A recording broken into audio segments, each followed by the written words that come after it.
ആകാശവാണി. നമസ്കാരം. പ്രത്യേക വാർത്താ ബുള്ളറ്റിൻ വായിക്കുന്നത് കാർത്തിക വിശ്വംഭരൻ. പാർലമെന്റ് ബജറ്റ് സമ്മേളനത്തിന്റെ രണ്ടാം ഘട്ടത്തിന് തുടക്കമായി. കെ.പി. ഉണ്ണികൃഷ്ണൻ ഉൾപ്പെടെ അന്തരിച്ച അംഗങ്ങൾക്ക് ലോക്സഭ ആദരാഞ്ജലികൾ അർപ്പിച്ചു. സ്പീക്കർ ഓം ബിർളയെ നീക്കം ചെയ്യണമെന്നാവശ്യപ്പെട്ട് പ്രതിപക്ഷം കൊണ്ടുവന്ന പ്രമേയം ലോക്സഭ ഇന്ന് പരിഗണിക്കാനിരിക്കെ വിഷയത്തെ ചൊല്ലി പ്രതിപക്ഷം സഭയിൽ ബഹളം വെച്ചു. തുടർന്ന് ലോക്സഭ 3 മണിവരെ നിർത്തിവച്ചിരുന്നു. പശ്ചിമേഷ്യയിലെ സ്ഥിതിഗതികൾ സൂക്ഷ്മമായി നിരീക്ഷിച്ചു വരികയാണെന്ന് വിദേശകാര്യമന്ത്രി എസ് ജയശങ്കർ. വിഷയത്തിൽ രാജ്യസഭയിൽ പ്രസ്താവന നടത്തുകയായിരുന്നു അദ്ദേഹം. മേഖലയിലെ ഇന്ത്യൻ പൌരന്മാരുടെ സുരക്ഷ ഉറപ്പാക്കുമെന്നും സംഘർഷം ലഘൂകരിക്കാൻ സംഭാഷണവും നയതന്ത്ര മാർഗങ്ങളും പിന്തുടരണമെന്നും ശ്രീ ജയശങ്കർ പറഞ്ഞു. പശ്ചിമേഷ്യൻ സംഘർഷം സംബന്ധിച്ച് വിദേശകാര്യമന്ത്രി ലോക്സഭയിലും പ്രസ്താവന നടത്തി. പശ്ചിമേഷ്യയിലെ സംഘർഷങ്ങളുടെ പശ്ചാത്തലത്തിൽ വ്യോമയാന പ്രവർത്തനങ്ങളുടെ സുരക്ഷ ഉറപ്പാക്കാൻ നടപടികൾ സ്വീകരിച്ചതായി കേന്ദ്രമന്ത്രി കെ രാമോഹൻ നായിഡു. 100% സുരക്ഷ ഉറപ്പാക്കാനാകുമ്പോൾ മാത്രമേ വിമാന സർവീസ് പൂർണ്ണതോതിൽ നടത്താവൂ എന്നതിന് സർക്കുലറുകൾ പുറപ്പെടുവിച്ചിട്ടുണ്ടെന്നും അദ്ദേഹം രാജ്യസഭയിൽ ചോദ്യോത്തരവേളയിൽ പറഞ്ഞു. കഴിഞ്ഞ ആഴ്ചയിൽ മാത്രം ഇന്ത്യയ്ക്കും പശ്ചിമേഷ്യൻ മേഖലയ്ക്കുമിടയിൽ ഏകദേശം 90,000 പേർ യാത്ര ചെയ്തിട്ടുണ്ടെന്നും വ്യോമയാന മന്ത്രി വ്യക്തമാക്കി.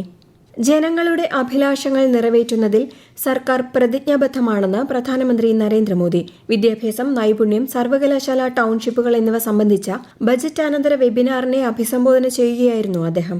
രാജ്യത്തെ ആരോഗ്യ അടിസ്ഥാന സൗകര്യങ്ങൾ കൂടുതൽ ശക്തമായിട്ടുണ്ടെന്നും സമഗ്ര ആരോഗ്യം എന്ന കാഴ്ചപ്പാടോടെയാണ് പ്രവർത്തിക്കുന്നതെന്നും അദ്ദേഹം പറഞ്ഞു. ആയുഷ്മാൻ ഭാരത് യോജന, ആരോഗ്യ മന്ദിർ എന്നിവയിലൂടെ രാജ്യത്തുടനീളമുള്ള ഗ്രാമങ്ങളിലേക്ക് ആരോഗ്യ സേവനങ്ങൾ വ്യാപിപ്പിക്കുന്നുണ്ടെന്നും പ്രധാനമന്ത്രി വ്യക്തമാക്കി.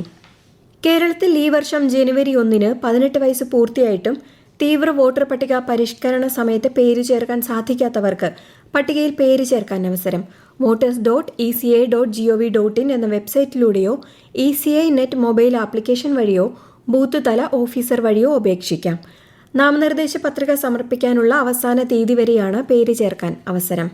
പ്രമുഖ ചരിത്രകാരൻ KN പണിക്കർ അന്തരിച്ചു. തിരുവനന്തപുരത്തെ സ്വകാര്യ ആശുപത്രിയിലായിരുന്നു അന്ത്യം.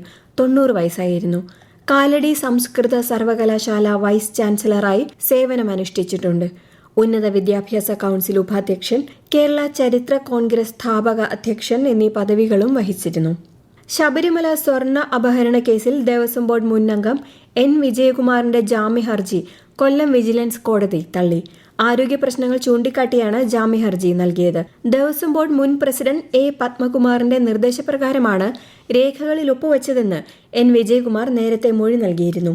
തിരുവനന്തപുരം നെടുമങ്ങാട് ബൈക്കുകൾ കൂട്ടിയിടിച്ചുണ്ടായ അപകടത്തിൽ മരണം 4ആയി. പരിക്കേറ്റ് തിരുവനന്തപുരം മെഡിക്കൽ കോളേജിൽ ഗുരുതരാവസ്ഥയിൽ ചികിത്സയിലായിരുന്ന ഉഴമലക്കൽ സ്വദേശി അഭിനവാണ് മരിച്ചത്.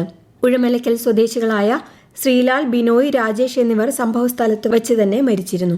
പൊതുവിദ്യാലയങ്ങളിൽ നടപ്പാക്കുന്ന ലിറ്റിൽ കൈറ്റ്സ് പദ്ധതിയുടെ സംസ്ഥാനതല അവാർഡുകൾ പ്രഖ്യാപിച്ചു. Thiruvananthapuram government girls HSS cotton hill സംസ്ഥാനത്തെ മികച്ച യൂണിറ്റിനുള്ള 3ാം സ്ഥാനം നേടി. ജില്ലയിലെ 180 ഹൈസ്കൂളുകളിലാണ് നിലവിൽ ലിറ്റിൽ കൈറ്റ്സ് യൂണിറ്റുകളുള്ളത്. ശ്രീരാഗം സംഗീത സാംസ്കാരിക സമിതിയുടെ നേതൃത്വത്തിൽ സംഗീത അവബോധം പരിപാടി ഇന്ന് വൈകുന്നേരം തിരുവനന്തപുരം ഭാരത് ഭവനിൽ നടക്കും. മന്ത്രി സജി ചെറിയാൻ ഉദ്ഘാടനം ചെയ്യുന്ന ചടങ്ങിൽ പത്മശ്രീ K. ഓമനക്കുട്ടി അധ്യക്ഷത വഹിക്കും. കേന്ദ്ര ടെക്സ്റ്റൈൽസ് മന്ത്രാലയത്തിന്റെ നേതൃത്വത്തിൽ കോഴിക്കോട് കരകൗശല മേള സംഘടിപ്പിക്കുന്നു. മറ്റന്നാൾ ആരംഭിക്കുന്ന മേള 17-ന് സമാപിക്കും. ഇന്ത്യയിലെ വിവിധ സംസ്ഥാനങ്ങളിൽ നിന്നുള്ള കരകൗശല വിദഗ്ധർ മേളയിൽ പങ്കെടുക്കും. പശ്ചിമ ബംഗാൾ, ബീഹാർ, ഉത്തർപ്രദേശ്, ഉത്തരാഖണ്ഡ്, ജമ്മു ആൻഡ് കാശ്മീർ, പുതുച്ചേരി, തെലങ്കാന, ആന്ധ്രാപ്രദേശ്, തമിഴ്നാട്, കർണാടക, കേരളം എന്നീ സംസ്ഥാനങ്ങളിൽ നിന്നുള്ള ഉൽപ്പന്നങ്ങളും മേളയിലുണ്ടാകും. കേരളത്തിൽ ഇടിമിന്നലോട് കൂടിയ മഴയ്ക്കും വടക്കേ ഇന്ത്യൻ സംസ്ഥാനങ്ങളിൽ ഉഷ്ണതരംഗത്തിനും സാധ്യതയെന്ന് കേന്ദ്ര കാലാവസ്ഥാ വകുപ്പ്. പശ്ചിമ ബംഗാൾ, ആൻഡമാൻ നിക്കോബാർ ദ്വീപുകൾ, ജമ്മുകശ്മീർ, ലഡാക്ക്, ബീഹാർ, സിക്കിം, ഒഡീഷ എന്നിവിടങ്ങളിൽ മഴയ്ക്കും ഹിമാചൽ പ്രദേശ്, രാജസ്ഥാൻ, ഗുജറാത്ത് എന്നിവിടങ്ങളിൽ അടുത്ത 2 ദിവസങ്ങളിൽ ഉഷ്ണതരംഗത്തിനും സാധ്യതയുണ്ട്. പശ്ചിമേഷ്യയിൽ സംഘർഷം തുടരുന്നതിനിടെ ആഗോള വിപണിയിൽ എണ്ണവില കുതിച്ചുയരുന്നു. ക്രൂഡ് ഓയിൽ വില ബാരലിന് $100 കടന്നു.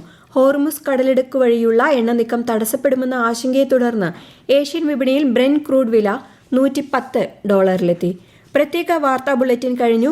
അടുത്ത വാർത്താ പ്രക്ഷേപണം 6:30-ന്.